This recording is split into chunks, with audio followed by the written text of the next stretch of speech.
I'm Cynthia James, and this network is about changing lives one woman at a time.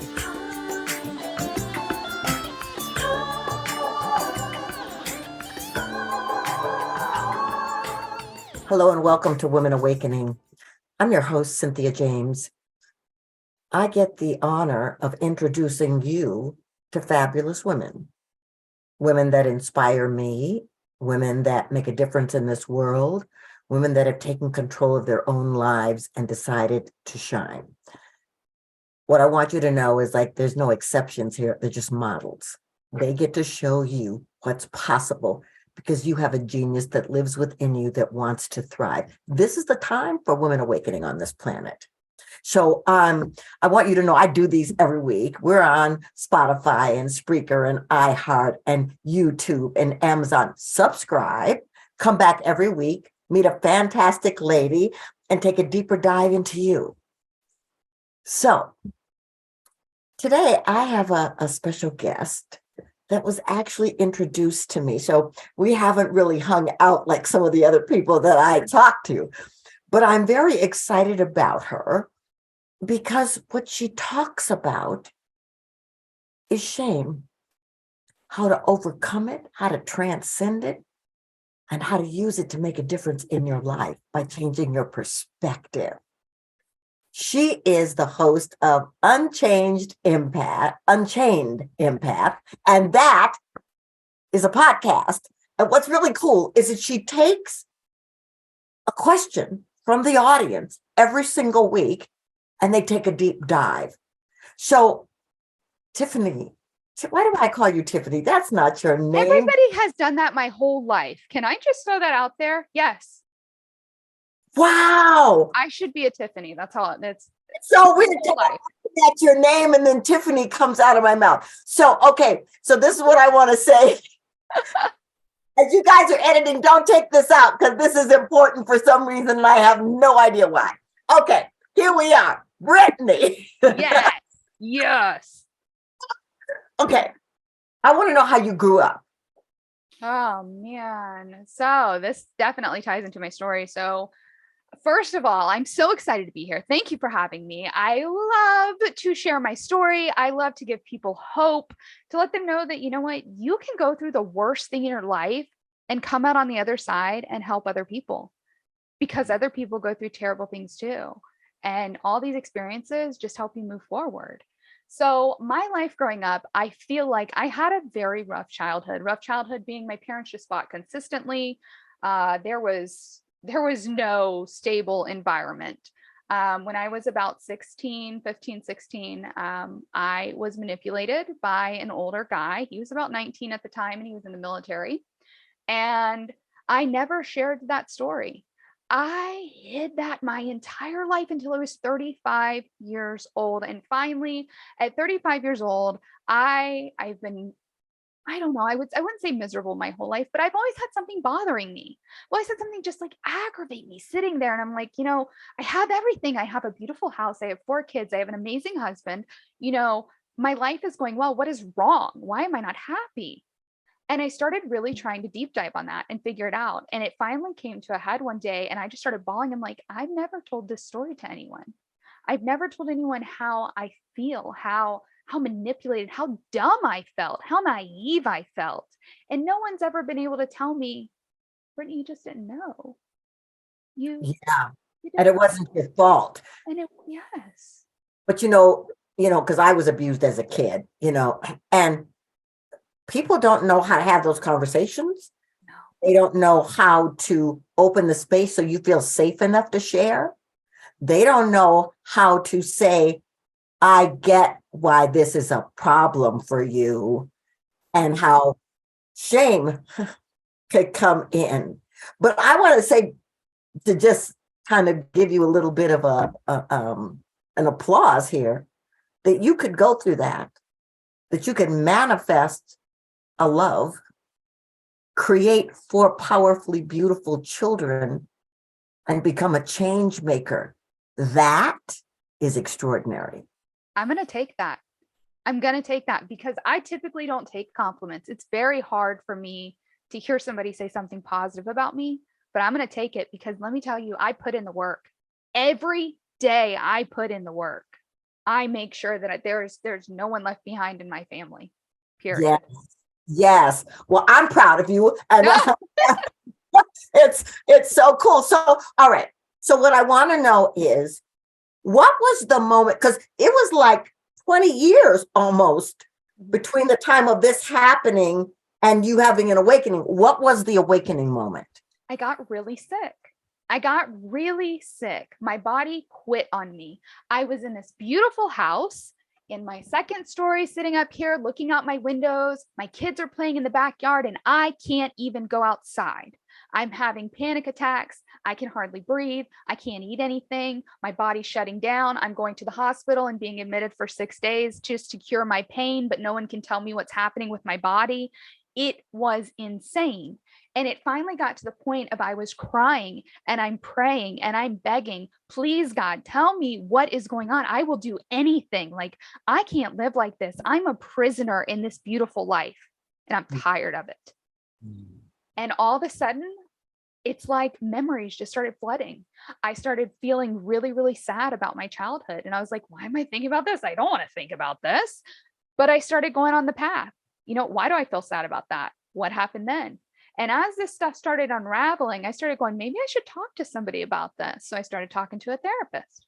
And then I started reading. And I started realizing that, I have intrusive thoughts. Nobody told me that when you drive over a bridge, you're not supposed to go, what if this bridge collapses? What if we drive off of here? What do I roll down my windows first? Do we wait till we're in the water? Do I get out? Which kid? Who can swim?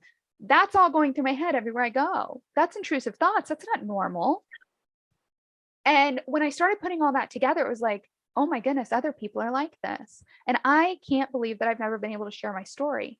So I shared my story. I randomly recorded 2 recordings of just me exposing my soul. And after that happened, people sent me messages like you would not believe. They shared things that they said they've never told people their entire lives. They've kept it secret only because of the shame. And at that point, it was like, I got to help people. So now I take questions of, shame questions, really. Like, I'm dealing with alcoholism. How can we help our friends? How can we help our friend that just went through a miscarriage? What do we do? What are they experiencing? What are they going through? We don't know. We've never experienced that. So I take all these questions now, and I'm that mom friend you need.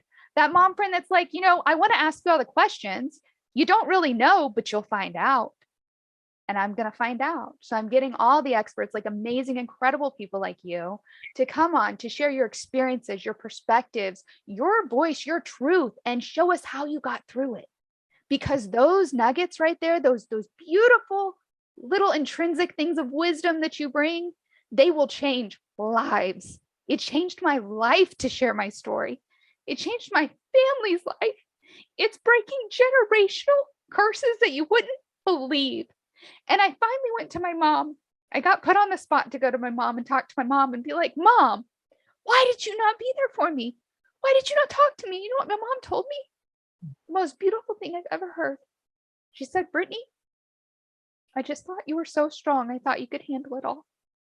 And I love her so much now because I understand it. I didn't understand as a little kid why she wasn't talking to me and helping me and doing everything that she was doing for everybody else.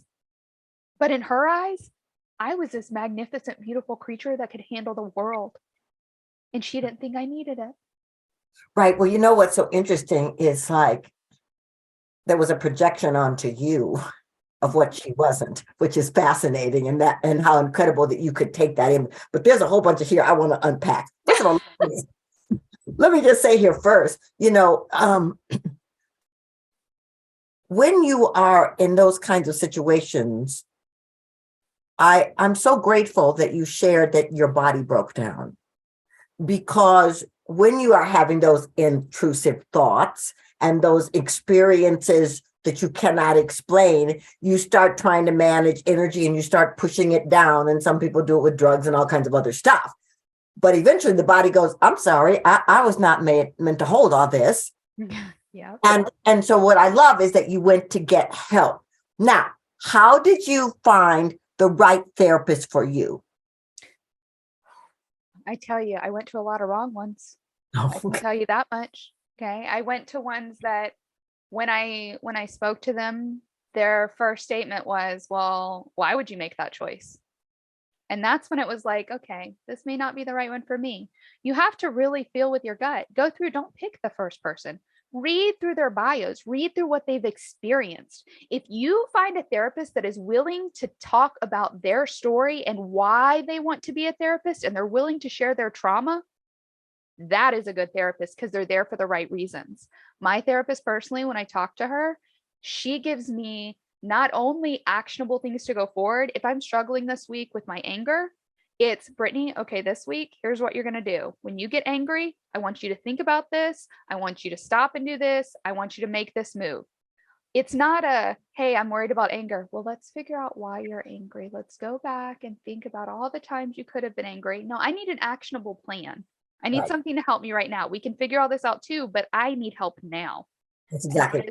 it's beautiful. I love that. So you might have to go through a few, but you'll know when you reach the one that hears you, and you feel when you get off the phone call, you just want to cry because you can't believe someone listened to you.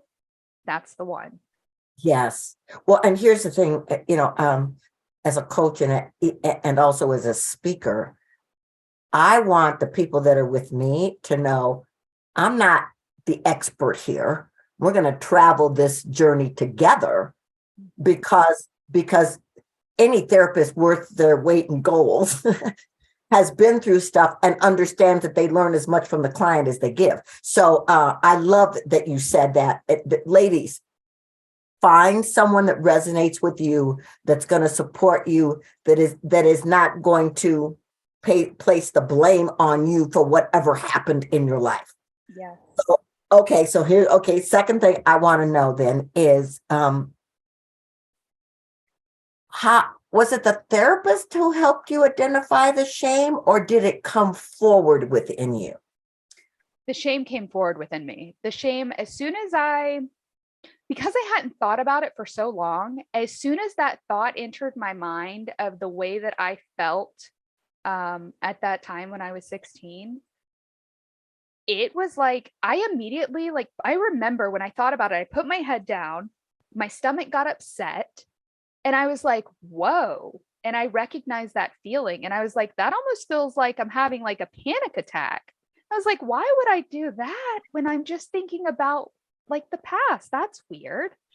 And so then I started connecting things together. And that's when I was like, hold on, your body breaks down. If your body breaks down, your brain, its whole goal is to protect you. So if your brain all of a sudden goes, this traumatic thought that's about to come to you is really going to mess you up. Here, let me throw you a stomach ache. Let's throw you off here. Let's make you worried about something else because we can't deal with this. When I realized that could happen, that opened my mind up. I tell you, I went to so many doctors. I got told that going off of mental health medicine was why my stomach hurt. That is just in my head. I was diagnosed with fibromyalgia and told that that just must be what it is because of, there can't be that many things going wrong with one person. I will tell you that this is my own personal experience. I don't say that this is for everyone, but for my own personal experience, I have lost 40 pounds, not because I'm not eating, not because I quit, I started a new diet, nothing, but because I'm truly healing my inside. I do not have the fibromyalgia symptoms. I don't have massive stomach aches or, anything. One thing I do still consistently have, I wake up with anxiety every morning. That's rough. I'm trying to figure that out, but it's forward progress. I don't have all these ailments. Well, okay. You just said something profound here. Healing from the inside out. Mm. It's like you can look for all kinds of fixes out here, but to do the work to heal yourself, to honor yourself, to love yourself. Now that's the deal. And so of course the 40 pounds would come off because there's no more need for armor, which is just awesome. And in terms of the waking up with the anxiety, I'm glad you're still seeking because here's the thing. One of the things that scientists have shown me is that we get to, in the moment that we start to wake up, there's a gap. There's a frequency gap, an energetic gap between sleep and awake. And you can start to feed into that thing, what you want to create, what intention you want to set. So it's a really powerful thing. I mean, I wasn't having anxiety like you, but I was waking up with my mind racing 100,000 miles an hour and trying to manage it. And so that helped a little bit. So I stand with you in whatever you need to do to release that last little bit, because it doesn't belong to you, and it's just great. Yes, I appreciate that. Thank you. Yeah. And I feel it's very important that I tell that though. I I- don't want everybody to look at me and say, oh, she fixed her life. She's 40 pounds lighter. She's this and that. No, guys, I still struggle. Every day I still have a thought of, oh, you're not doing enough for your kids. Oh, you're not doing enough for your husband. Like I have those thoughts, but those thoughts are now, you know what? I hear you, but I am. I am. I did this and this today, and I am. That's a lie. I'm not listening to that anymore. Right. Well, and here's the thing, and I really want to talk about the courage to be vulnerable, because what you started with was you put it out there, and all of a sudden people started coming back going, oh my gosh, I've never said this. You're right. So all of a sudden your vulnerability opened some portal to give other people permission to start doing their own healing process. And since, I love what you just said, because there is no arrival. You don't just arrive and go, okay, now I'm enlightened, everything's good. Yeah. No. Right? So I want to know, what, aside from having the courage within you to share that, what called you to start a podcast? So my whole life, I've always wanted to help people, and my husband describes it best as, if I am anywhere, if anybody has any problem, they're going to come tell me, no matter if they know me or not. They just are drawn to me, and I'm drawn to them. I'm drawn to people that are hurting. I really am. I just feel it. And I just want to hug you, like when I feel it, because I'm just like, oh, I understand. So starting a podcast it was just a random thought. Somebody one day was like, hey, you should really throw out a podcast, because you love to talk, you love to, be with people, but it was hard to get, I guess, right with people, right? Like have people come over and talk and do things. And so it was kind of birthed just out of desperation of wanting to get my story out there, but not wanting to put a face with it, right? I just wanted to say it. I just wanted it off my chest, get it out of here. And then once that happened, it was like, okay, I guess we got to continue, because I was just going to throw out, 2 episodes and be done. This helped me. Thanks a lot, guys. Peace out. And I quit. And when I started getting so many messages of, please don't stop. You cannot stop. You have to tell more. I was dumbfounded.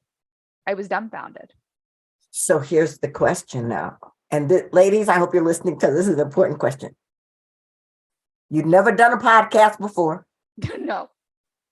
You didn't know how to do a podcast. What steps did you take to start that journey? So it's wild, because me and my husband sat down, and I was like, listen, you got to help me out. I don't know what's going on. So we started thinking of a name, and we went to a restaurant that I never go to. I hate this restaurant, so I won't even say what it is, but we went there, and this lady brought me a drink. And when she came back by, for some reason, I just spit it out, and I was like, hey, I really hate this drink. Can I get a different drink? And as soon as I said it, my eyes got big, because I was like, that's not how I normally talk. I'd be like, hey, excuse me, may you please, I would be nicer. And I was shocked. And this girl looks at me, and she looks stunned. And I was like, oh no, Brittany, you did it. And she was like, I wish that there were more women like you that would speak up and say what's really on their minds. And I was like, that's really weird that you say that, because we're sitting here trying to figure out a name for my podcast that I want to do to spill my guts, basically. I was like, that's strange. So we left there and we came home, and there's a girl running around the block here. And I was like, man, I really need to start walking. Maybe that should be my thing. So I told my husband, you want to go on a walk? He said, absolutely not. Cool. So I go on a walk. I pass this lady, and I'm like, someone says, talk to her. I'm like, no, talk to her. Okay. I turn around. Hey, how you doing? I'm Brittany. You new to the neighborhood. Great. She's like, what are you doing? I'm like, well, I'm trying to think of starting a podcast. No way, Brittany. I actually run a podcast. I can totally help you. I was like, what's happening? What is this? And so she gave me the name of the website you go on to do it. And she said, just get a microphone, set it up, and just spit it out there and see what happens. And I was like, this sounds like a bad idea, but I'm going to try it. And she kept bothering me. Once I let it out of my mouth that I wanted to do it, every time I saw her at the pool, hey, you doing that podcast? When are you going to do it? I've been waiting to hear it. What's happening? And I was like, man, I shouldn't have done that. And then I had to do it because someone put me on the spot. But what So I in both cases is you listened, even though you didn't know what was talking to you when you said, I hate this drink. yeah, Right? Or start talking to this woman, you have to follow this instinct to go walk and then talk to this woman. And then she happens to be someone who knows how to do podcasts. I mean, so the empath is the part that listens to the guidance. Is that what that is? most certainly. So I had no idea what an empath was until recently when, of course, TikTok, blows everything up now. So I saw a lot of stuff saying empath, empath. And I was like, well, that sounds a lot like me. And when I really delved into it, I was like, okay, that is exactly who I am because I can feel energy. I can feel when someone's frustrated. I'm that an aggravating friend to where I'm like, hey, what's going on? Are you upset today? And you're like, no. And I'm like, okay. And a few minutes later, I'm like, are you sure you're not upset today? Because like, I don't know, you did this and you did this and you walked this way and you don't normally walk that way. And I just noticed it. And then there's always something wrong. So it just became kind of a thing. Like I just felt everybody. Well, and we all have those gifts within us, but I love that you listened and that you're exemplifying that for others, that we can all listen to that part of us. And some people, it's stronger because that's part of their work in the world. So what do you think your mission is? My mission is now to get out information because I'm so hooked on this phrase of you don't know what you don't know, but when you find out, it's your responsibility to change. And I didn't know so many things in my life, and I want to know them all now. And I feel like a lot of what's happening today is we just are not seeing other people's perspective. We just don't understand other people, and we're not giving them the air to let them explain themselves. So many times in my life, people would say, oh, Brittany, you should do this for your child. You should wear these kind of diapers. You should make sure that they go here. And all of that, when I heard it, was, oh, you're a bad mom. But that was my issue. They were not saying I was a bad mom. They're just saying, hey, this might help you if you do this. But because of what my perspective on when people give me advice, I take it harshly. I started to dislike these people.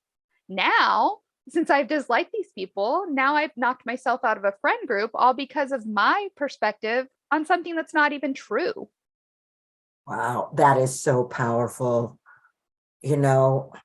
because projection is an extraordinary thing. Yes, I didn't realize that. Right.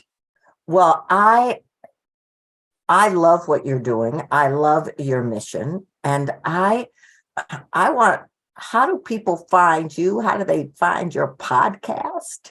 Of course. So please come be part of our village. We want a village where you feel welcome, safe. You can come and post anonymously what you're struggling with, and we will sit there with you and feel it. We're not going to judge you. We're not going to tell you what you should do. We're not going to give you advice unless you ask for it specifically.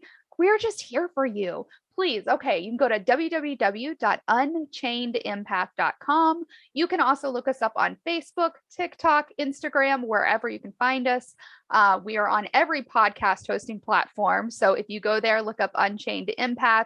We have some really cool episodes coming out shortly. A lot of stuff for like special needs kids, because I have a special needs kid myself. Different things about parenting, different things you just wouldn't find. A lot of resources, anxiety, depression, trauma, sex, marriage, relationships, anything you can think of. We're going to get it out there. We're going to give you information that you need. Let me be that mom friend for you. Let me give you the real answers that we find, not just some advice that I think I know. Gorgeous. Okay, ladies, you heard it here. I hope you will go and share and get the support. So, Brittany, I ask the same last question of every guest. The name of this show is Women Awakening. What do you think is the one thing, the most important thing about women waking up at this moment? Oh my goodness, the most important thing, you have to, without a shadow of a doubt, gain perspective. Ask questions. If you feel offended by something, ask them, did you mean it this way? Is that really what you meant? Did you really mean that I was a bad mom? Because if you gain that perspective, you will grow trust and you will grow your tribe. You will have a village around you that will be unstoppable. But you have to be vulnerable. You have to let people know when you're hurting, and you have to let people know that it's not okay and what to do to be in your life. It is so important to gain perspective. Brittany, thank you. Thank you for your wisdom. Thank you for your heart. Thank you for your willingness to be present and to be in high service. I'm honored to know you. Thank you for being here. Thank you for having me. So, ladies, I say the same thing every week in a different form. Do you have any idea how incredible you are? How magnificent you are? How you are on this planet at this moment because you're necessary and essential, and that your awakening is a transformative, energetic? Step out. You just heard a beautiful woman tell you how she's been navigating in this life and has become a servant leader. You can do the same. Thank you so much for letting me serve you, and I look forward to seeing you next week. Many blessings.